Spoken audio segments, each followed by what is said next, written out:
هنعمل حاجة سهلة وبسيطة في الحر ده وترطب على قلبك بكل سهولة بمقادير اقتصادية جدا. يلا بينا نخش في الموضوع عشان ما اطولش عليكي.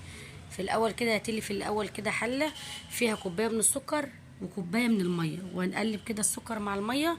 متحطيش اي حاجة، سكر ومية بس، وقلبي كده. ومجرد ما يغلي كده، هو غلي اهو، انا عايزاه يغلي بس، شيليه بقى من على النار فهتضيف في كاس او في كوبايه او في اي حاجه. تمام. بتجيبي لي بقى بعد كده معلقتين زبده، ويفضل زبده في الوصفه دي، سمنه لا. زيت عفوا، زيت لا. الزيت هيخلي طعمها مش حلو. انا كده بجيب معلقتين من الزبده. الزبده دي انا كنت مكوراها وشايلاها عندي في الفريزر تسيح كده. وبعد كده بجيب كوبايه من السميد او من دقيق السيمولينا اللي هو بتاع البسبوسه. بفضل بقى اقلب كده، بس خدي بالك خلي ايدك بقى في الدقيق ده وانت كده بتقلبيه عشان خاطر ما يتحرقش، هيتحرق. ويفضل انك توطي النار. وطي النار عشان النار عاليه، الصينيه هتتحرق والدقيق هيتحرق. ايدك بقى كده قلبي قلبي على طول على طول كده، ما تخليش ايدك تطلع بره التقليب، بره الصينيه خالص، عشان خاطر بس ما يتحرقش منك لحد ما نوصل للون اللي انا اوريهولك الوقت. طبعا هو كده دخل في اللون الذهبي. هوريكي الوقت اللون اللي انا عايزاه. ماشي حلو كده. هاتي بقى كوبايه السيرب اللي احنا عملناه على جنب، اللي هو كوبايه السكر وكوبايه الميه اللي انا سبتهم يغلوا دول، هما دول. وانزلي بيهم كده على كوبايه الدقيق اللي اتحمرت دي. طبعا هتبقلل كده وهتحسي ايه، سخنه بقى ومطلعه الحراره. قلبي قلبي قلبي على طول كده، ما تسيبيش ايدك. طبعا احنا عايزين الدقيق السيمولينا ده يتشرب كل كوبايه الميه اللي احنا حطيناها دي، يعني يتشرب كوبايه السيرب اللي انا حطيتها دي. طبعا قلبي قلبي كل شويه، قلبي كده عشان بس خاطر ما تتلسعش معاكي، هتنشف خالص. وما تنشف كل ما تسيبيها كل ما هتشد معاكي، يعني كل ما تسيبها تبرد كل ما هتشد معاكي بالشكل ده كده. خلاص، دي كده الخطوة الأولانية، نخلص بس منها وبعد كده نخش على الخطوة التانية. في الأول بقى كده هجيب ايه بقى، هاتي كاسات أو بولات، أي حاجة عندك، أو ممكن تجيبي صينية مقاس 20 في 20، أو صينية مقاس 25 في 25. هو الافضل الصينيه اللي هي مقاس 20 في 20، بس الحقيقه هي مش موجوده عندي دلوقتي. فانا قلت ايه، هجيب الكاسات الصغيره دي او البولات الصغيره دي، وابتدي ان انا اخد من الخليط اللي قدامي ده كده واوزع، اعمل طبقه اولى واوزع كده وافردها بالراحه كده لغايه ما املى كل الكاسات اللي معايا دي واخلصها بالشكل ده كده. كده الطبقه الاولانيه تمام.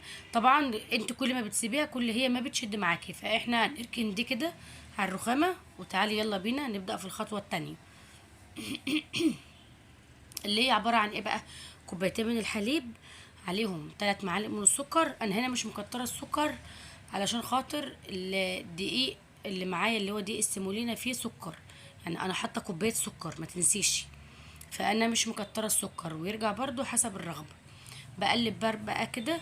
ودي نشا، النشا دي بقى يا ستي عشان اللبن ده كان متلج معايا وانا حطاه يفكه، فانا الوقت لو حطيت النشا دي على اللبن وهو دافي فبالتالي هيعمل تكتلات معايا حتى لو انا قعدت اقلب فيه. فانا عملت ايه بقى، خدت كوبايه، نص كوبايه من الحليب او نص كوبايه من الميه، ودوبت النشا كده فيها، وهاخد النشا دي وافضيها على اللبن واقلب اقلب اقلب لغايه ما تطلع معاكي مهلبيه بالشكل العسل اللي انت شايفاه ده كده. خلاص طبعا الطبقه الاولانيه خلصت. بتجيبي بقى الكاسات او البولات بتاعتك وتبتدي ان انت تحطي الطبقه التانية اللي هي عباره عن المهلبيه. بتحطي بقى كده، ولما بتخلصي كل الكميه اللي معاكي زي ما انا قلت لك مش عايزه بولات. يعني انا كنت بصراحه عايزه احطهم في صينيه كبيره، بس انا ما كانش عندي الصينيه اللي هي المقاس الصغير دي، فعشان كده انا ايه، لجأت للبولات الصغننه دي. فانا بمليهم كلهم كده وبرجع اوريهم لك بالشكل ده كده.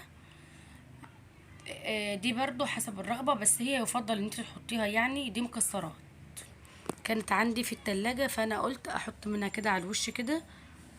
طبعا وبتسيبيها تبرد زي ما انا قلت لك. الطبقة الاولانية شبه متماسكة جدا وبردت، بس الطبقة اللي على الوش دي بقى اللي هي المهلبية دي اللي محتاجة ان هي ايه، تبرد شوية. ممكن اما يبقى دافي كده يخش التلاجة يسقع ويبقى جميل كده ويرطب على قلبك. تحفة، طعمه تحفة وسهل وبسيط، وبكوباية دقيق بس واحدة سمولينا او دقيق البسبوسة تعملي الحالة السهل البسيط ده، مش بياخد وقت خالص. 10 دقايق وانت واقفة، حتى لو هتعملي وانت بتطبخي هتعملي وانت واقفة.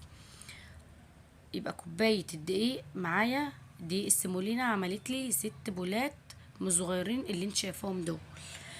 هما كده بيردوا شوية، انا سايباهم كده على الرخامة عم يهدوا شوية، عشان انا برضو عايزة اوريهم لك.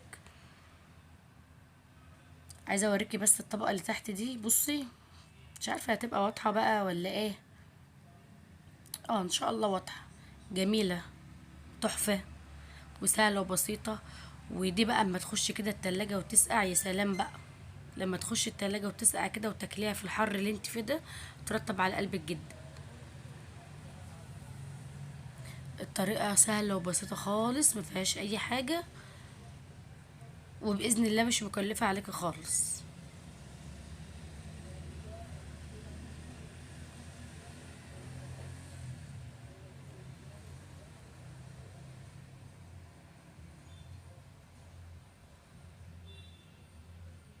جميلة جدا وطعمها حلو قوي.